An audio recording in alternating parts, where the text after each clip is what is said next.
साहिब बंदगी। कोठी तो है काठ की ढिग ढिग दीनी आग, पंडित जरी झोली भय साकट उबरे भाग। कोठी तो है काठ की,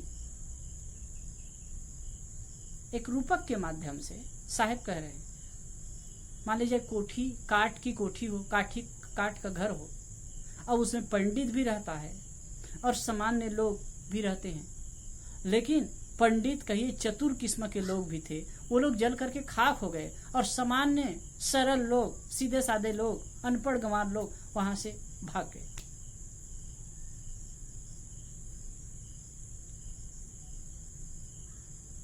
ऐसे बाहर तो देखा नहीं जाता। इस संदर्भ में मुझे एक कहानी याद आ गई है, संत जन कहा करते हैं, बड़ी मार्मिक कहानी है। एक विद्वान पंडित नावका से नदी पार कर रहा था। नाविक नाव लेकर के बैठा था, कहे भाई मुझे पार करना है, मुझे बैठा करके पार करा दो। तो बैठा और पार होने लगे। तो इसी बीच में वो जो पंडित था बड़ा बोला था, बहुत बोलने वाला, अच्छा पढ़ा लिखा था, आधुनिक विज्ञान भी जानता था। तो उसने कहा कि अच्छा भाई तुम पढ़े लिखे हो? तो कहे कि नहीं भाई नहीं पढ़ा हूँ। नाविक ने कहा नहीं मैं पढ़ा नहीं हूँ पंडित जी। तो कहे इंग्लिश वगैरह जानते हो? तो कहे भाई नहीं पढ़ा हूँ, नहीं जानता हूँ। तो कहे कि तो तुम्हारा आधा जीवन बेकार है, जब पढ़े नहीं हो, कुछ नहीं जानते तो आधा जीवन बेकार है। फिर आगे बीच में गए तो कहे कि अच्छा तुम भूगोल वगैरह के बारे में भी जानते हो? तो कहे नहीं भाई मैं नहीं जानता हूं। तो कहे तुम्हारे 3 हिस्सा जीवन बेकार है, 1/3 हिस्सा जीवन बेकार है, 1/3 हिस्सा जीवन तुम्हारा बेकार है। संयोग की बात है कि तभी तूफान आने लगा और नाव डोलने लगी, हिलने लगी।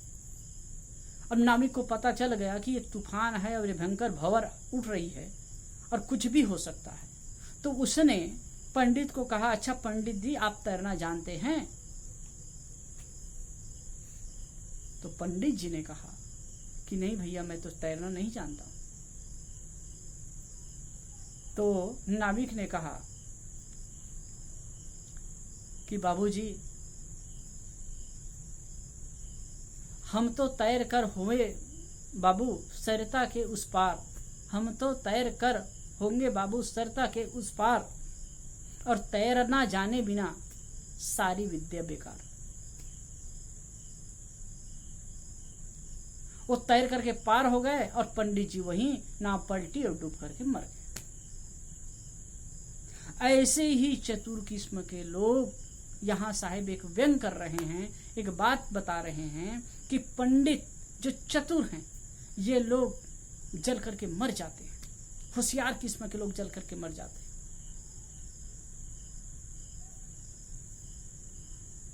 शरीर रूपी ये शरीर है, काठ की कोठी है, जड़ तत्वों से ये बना है और इसमें जगह जगह आग लगी हुई है। काम की, क्रोध की, लोभ की, मोह की, द्वेष की, घृणा की, मद की, मत्सर की, नाना विकारों की आग लगी हुई है। पंडित जरी झोली भय, पंडित अपने आप को बुद्धिमान, अपने आप को ज्ञानी कहलाने वाले लोग जल करके मर जाते हैं और साधारण सरल हृदय के व्यक्ति ज्ञान की बातों को सुन करके और उसके अनुसार अनुसरण करके जी करके अपने आप को बचा लेता है। महाभारत में एक जगह आया है, पाटका पाटकाश्चैव चान्य शास्त्र विचिंतका सर्वे वैष्णिनो मूर्खा यह कृवांसा पंडिता। पाटका पाटकाश्चैव पढ़ने और पढ़ाने वाले, पटका पाटकाश्चैव चान्य शास्त्र विचिंतका, पढ़ने वाले, पढ़ाने वाले, शास्त्र का चिंतन करने वाले सभी मूर्ख, वैष्णी और मूर्ख हैं। यह क्रियावान सा पंडिता, जो क्रियावान है, जो ज्ञान को जीता है, वही पंडित है, वही असली पंडित है। अद्भुत बात, कबीरी बात यहां कही जा रही है।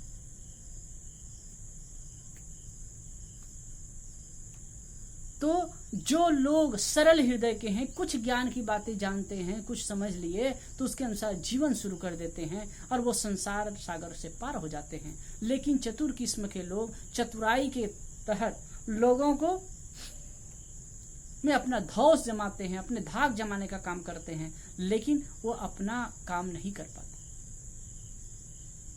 पंडित जरे झोली भय, साहब कहते हैं पंडित जरी झोली भय।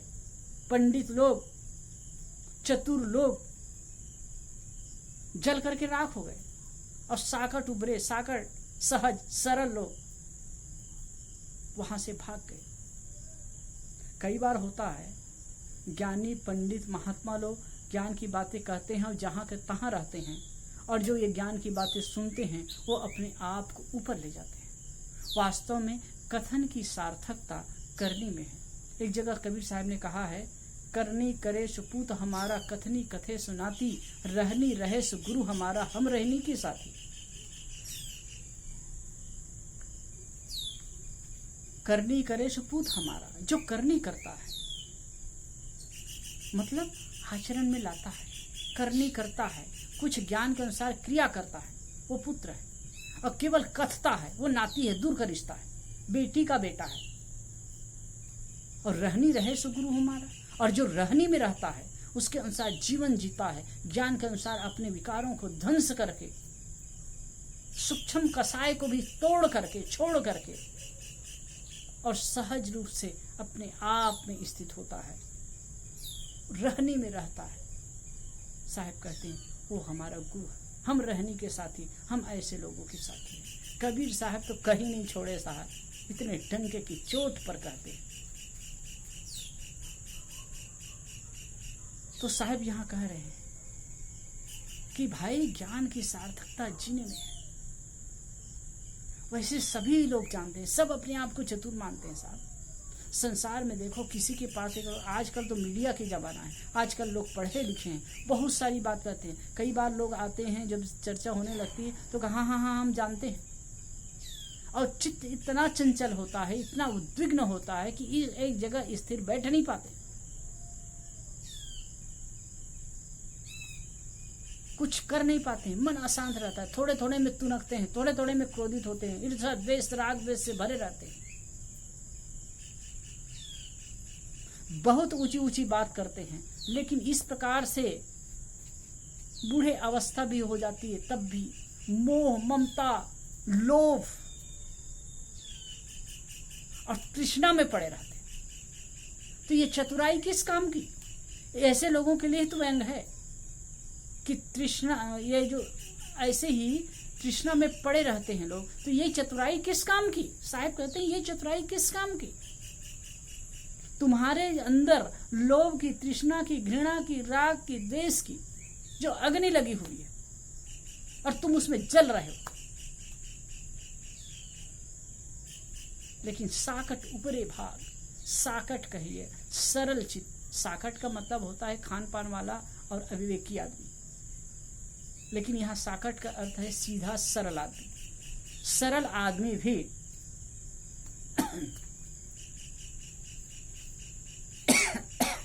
सरल आदमी भी थोड़े ज्ञान का आधार लेकर के उसके अनुसार जीवन जी करके अपना कल्याण कर लेता है। लेकिन अपने को चतुर मानने वाले, होशियार बनने वाले लोग अपने आप को खो देते हैं और जीवन का कोई लाभ नहीं प्राप्त कर सकते। तो इस प्रकार से इस साखी में एक पंडित लोगों को, जो अपने आप को ज्ञानी मानते हैं, उनके लिए एक फटकार है। और साहेब एक चेतावनी देते हैं, संकेत देते हैं, समझाते हैं कि वास्तव में कल्याण के लिए बहुत पांडित्य की आवश्यकता नहीं है, कल्याण के लिए बहुत ज्ञान की आवश्यकता नहीं है, कल्याण के लिए सहजता और सरलता की आवश्यकता है, पवित्र हृदय की आवश्यकता है। जितनी जितनी हमारे जीवन में पवित्रता आती जाएगी, विनम्रता और सरलता आती जाएगी, उतने उतने हम कल्याण के नजदीक होते जाएंगे। कल्याण शब्द कोई भारी भरकम नहीं है। कल्याण का मतलब कोई ऐसा नहीं है कि किसी लोक में जाकर के बैठ जाना है। कल्याण का मतलब है चित्त की निर्मल अवस्था, चित्त की पवित्र अवस्था आप इस जीवन में जीते जी इसको अनुभव कर सकते हैं, और वर्तमान में जो आपकी हमारी स्थिति होगी वही हमारे लिए आगे का संबल होगा। अगर आगे जीवन है तो हम वैसे आधार लेकर, वो संस्कार लेकर के जाएंगे, और वही हमारी स्थिति होने वाली। साहेब बनने